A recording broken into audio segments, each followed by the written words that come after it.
So in that short introduction, because they said I'd be short, I'm going to introduce Traylor, the person who's gotten Florida Not All Aboard up and running, and a fantastic and energetic young lady.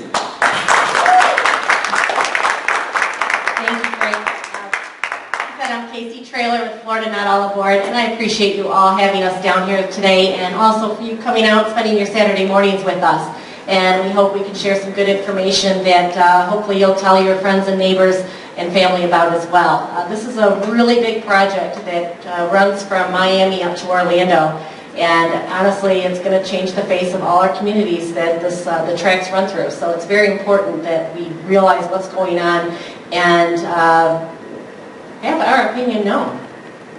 I started Florida Not All Aboard back in February, so we've been around just over 6 months. Florida Not All Aboard is comprised of business owners and residents alike. We're truly a grassroots organization. We formed for 2 reasons: to create community awareness and also to change the course of All Aboard Florida. I first read about All Aboard Florida back in January, and it was because of quiet zones and train horns. And it was an article in the paper, and I thought, what are they talking about? I started to research the train horns and quiet zones, and I became very alarmed when I realized how large this project was. Thank you. And when I looked into it and I started asking the community and the neighbors, many of them were like myself. They didn't know about the project at all. Or if they did, they said it was a done deal.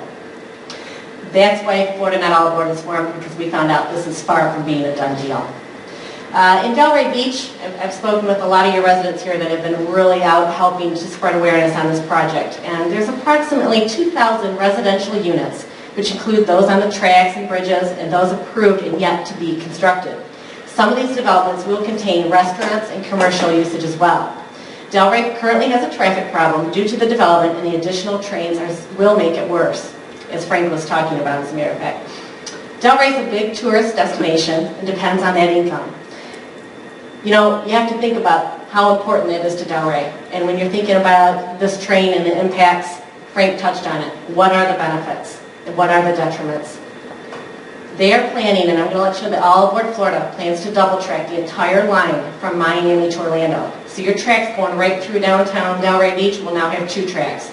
This is going to be a really big issue because it bisects your community, and it bisects many of our communities up and down the coast. The one interesting fact is there's 3 main marine bridges in South Florida. One is in Fort Lauderdale, the New River Bridge. One is in Jupiter, the Waxahachie Bridge. And there's one in Stewart, the St. Lucie Bridge. The St. Lucie Bridge is going to be remaining a single-tracked bridge. So as they're running 32 high-speed trains, and they'll run up to 110 miles per hour along the corridor through Delray Beach at 79 miles per hour. 32 high-speed trains, in addition to the freight trains that you currently see along these tracks, they're all going to have to cross that one single-tracked bridge. That's going to be a huge, huge choke point. Freight trains, by the way, will run up to approximately 60 miles per hour. So if you can imagine with the double tracking, with the high speed, with the freight, the congestion that's going to cause. All Aboard Florida has put out a commercial that said, we're going to cross your tracks in 50 seconds. That's true of the high-speed trains.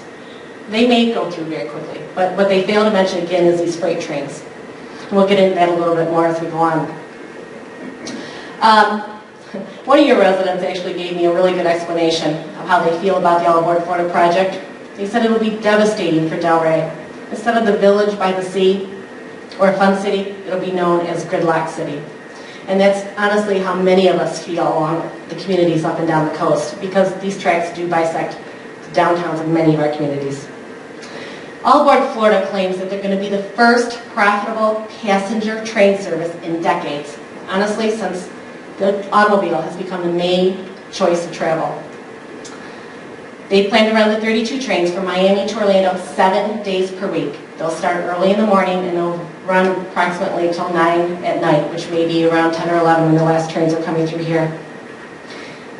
There are only 4 stops, Miami and Orlando, the endpoints, and 2 other depots, West Palm Beach and Fort Lauderdale. The rest of us, they'll just be coming right through our towns. They have a capacity of 400 people on each of these 32 trains. So their capacity is to move 12,800 people from Miami to Orlando every day. That's a tough capacity to fill, and we greatly question the feasibility of being able to move that many people, or how many people will actually ride that. Again, this is in addition to the freight trains. On the northern section, we already have 14 freight trains coming through. All Aboard Florida is owned by Florida East Coast Industries. This is a division of Fortress Investment Group. This is a hedge fund in New York City. Back in 2007, Fortress purchased Florida East Coast and another rail company called Rail America. It's a hedge fund. They're in business to make money. It's, of course, what all businesses are supposed to do, and we encourage it, obviously. In 2012, they sold Rail America for over twice the initial investment. That's what they're supposed to do. They pumped it up, and we say they dump it. They sell it at a profit. Interestingly enough, that is the same year they came up with the All Aboard Florida passenger rail scheme here for South Florida. The difference between Rail America and the Florida East Coast deal is they applied for a $1.5 to $1.6 billion taxpayer-backed loan. Rail America was done privately. Florida East Coast, they want the taxpayers to front $1.5 billion of money for this project. Now, when you think about that, and that's not the only taxpayer money that will be involved with this project, does anybody want to gamble their tax money on a project, on a hedge fund, that wants you to believe they have found that magic formula to create the first profitable passenger rail line here in the United States? The Reason Foundation created a report a year ago. And if you go to our website, floridanotallaboard.com, and look under key documents, you'll find a lot of wonderful and factual information. This Reason Foundation report is one of them that's on there, and I encourage you all to read it, but I am going to share with you 2 excerpts from it. They talked about why high-speed rail is just not going to be a profitable venture here in the United States. Most high-speed rail lines are major money losers. Based on data from Europe and Asia, most high-speed rail lines in the United States are expected to lose a substantial amount of funds. Only the northeast corridor could potentially break even, and this would require the United States construction costs to be in line with the rest of the world, but typically our construction costs are double that of the rest of the world. Another crucial difference between the United States and other countries is when it comes to high-speed rail, that rail is dominated by freight traffic, just like our FEC line. The U.S. freight rail system is one of the largest and least expensive in the world. Freight is 4 times more likely to travel rail in the U.S. than in Europe, and 10 times more likely than in Japan. In this context, using policy to shift freight onto the highway system, to shift passenger travel onto the rail may have an unintended consequence of displacing freight onto the highway system, increasing road congestion, producing pollution, and driving up the cost of goods. That's the Reason Foundation. Does anybody here remember the Fun Train back from 1998? Anybody? Well, Fun Train is going to sound a little familiar to you. It ran 5 days a week from Fort Lauderdale to Orlando, and 3 days a week from Orlando to Tampa. It offered passengers entertainment, movies, virtual reality arcade games, a tiki bar, and a 50s-style diner-themed dinner car. This lasted 11 months. The company went out of business in 11 months. Why? They said they were going to lure some of the 13 million vacationers who drive between Orlando and South Florida every year, but they had trouble attracting passengers from the start. It kind of reminded me of a quote from Albert Einstein: insanity, doing the same thing over and over again and expecting different results. But the difference with All Aboard Florida and the Fun Train was privately funded. All Aboard Florida, they're asking taxpayers to put up the $1.5 billion in the roof loan. And not only that, I also want to point out with the taxpayers, we paid for maintenance of the intersections for the railroad crossings over our roads. Right now, I've asked for a cost here in Palm Beach County, and I apologize, I don't have it. The county's working on getting them to us, and they haven't provided it. But I can let you know, in Martin and Brevard counties, these crossings typically cost around $60,000 each. The most recent bill was $100,000. This is taxpayer money. When they double track, those costs are going to double. So taxpayers, again, are going to be asked to pay for part of this project in the form of the maintenance on the double tracking of this track. So it's going to cost taxpayers a lot of money in the long run. So it's not just the loan, it's lease agreements, it's maintenance agreements. And most recently, quiet zones. We all heard about that, that they've been approved here in the southern portion. Then they said the MPOs are going to pay for them through Tiger grants. Again, that's taxpayer money. So this company that has claimed it's 100% private, 100% privately funded, we keep finding out taxpayers are being asked more and more to shell out some of our hard-earned money. Share with you a couple other statistics here. Amtrak, it runs between Miami and Orlando. They had a loss of over $46 million in 2013. Tri-Rail between Miami and PBI, they lost $87 million. This is the same area that All Aboard Florida is going to be running. We have to ask, are they competing to see who can lose the most money? Florida East Coast Industries is the absolute parent company of All Aboard Florida. They are the real estate division for Fortress. They like to do upward development like high-rises and office buildings and land around the depots. And that land is projected to increase in value. For the rest of us, and Ms. Phyllis Fry will speak next, we'll go into this a little bit more, but for the rest of us, there's studies that show homes around the tracks will lose up to 20% of their value, and that's within 1,000 feet of the tracks. So while they're gaining money with their real estate, ours is going down. Again, this is going to affect us taxpayers. I like to tell everybody, you don't have to live near the tracks, you don't have to be a voter to be impacted by All Aboard Florida. And the reason is because of these values. When they go down, if businesses are hurt, our real estate income taxes go down. What are our communities going to do? Less income coming in. They're either going to have to raise taxes or cut services. So it's something we really need to think about. Again, as Frank said in the very beginning, what's the impact of All Aboard Florida? Is it a benefit to us or a detriment? We all exist with the freight as we know it today. And All Aboard Florida does not like to talk about the freight a lot because they said it's a separate division. But the fact is they use the same corridor. The fact is when All Aboard Florida double tracks the entire line, the freight division is going to benefit. If All Aboard Florida doesn't succeed, the freight will still be there. But now they have more capacity because they'll have that double track. Really want to bring up the freight because we have said from the beginning, AAF, all about freight. There is more freight coming. The state of Florida is a key initiative to have more freight come in our ports. The new Panamax is expanding the Panama Canal for large cargo ships. And Florida is also deep dredging Port of Miami to accept super cargo ships by 2015. Port Everglades celebrated its grand opening in July. It'll increase Florida East Coast Railway's available intermodal capacity from 100,000 to 450,000 lifts per year. So more freight is coming. Their president, CEO, Mr. James Hertwig, told Progressive Railroad magazine that once major projects are completed at Port Miami and Port Everglades and the work on the Panama Canal is done, he hopes their share of freight will grow from the current 10% to as much as 30%. So folks, more freight is coming. He also said that one of the new super ships that'll come in through the Panama Canal will increase their volume, FECRs, by 18%. Mr. Robert Liddell, he's Vice President of Florida East Coast Railway. He stated that they will continue to increase their train length to maximize to 14,000 feet.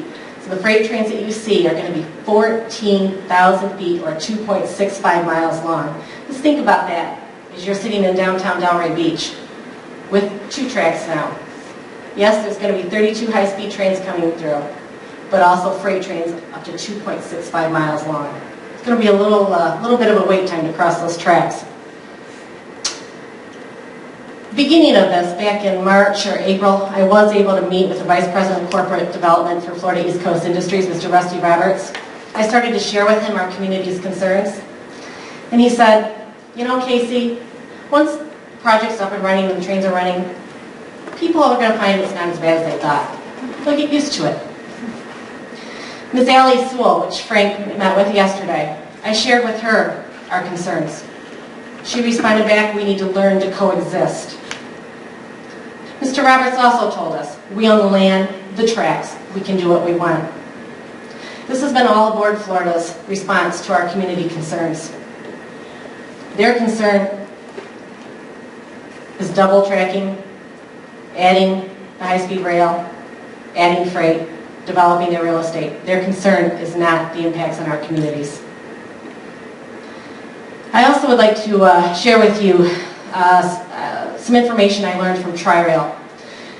I understood that freight has been spoken about, that it'll be moved over to the CSX lines or to the west lines, and then it'll just be passenger rail here on the FEC line. I spoke to Tri-Rail about that just 2 weeks ago. And for clarification, All Aboard Florida uses the FEC tracks that'll go right through downtown Delray Beach, where right now Tri-Rail uses the CSX tracks, which mainly run to the west of I-95. When I spoke with Tri-Rail, the plan is still uncertain. It's been spoken about for a great many years, and more seriously in the last year and a half. CSX and FEC has yet to reach an agreement. Even though there are 2 connector lines, one is in Miami and West Palm Beach, that have been funded and is planned through FDOT in the next 3 years. However, even if CSX and FEC agreement does not come to fruition, does come to fruition, please be aware there will still be some freight on this line because they have to service some of their customers along that line. So all the freight will not be gone even if somehow the agreement does come through. In addition to the 32 high-speed All Aboard Florida trains, there will be 24 to 26 Tri-Rail trains coming through Delray Beach as well. So you will have 56 to 58 trains coming through Delray Beach between Tri-Rail and All Aboard Florida alone every day.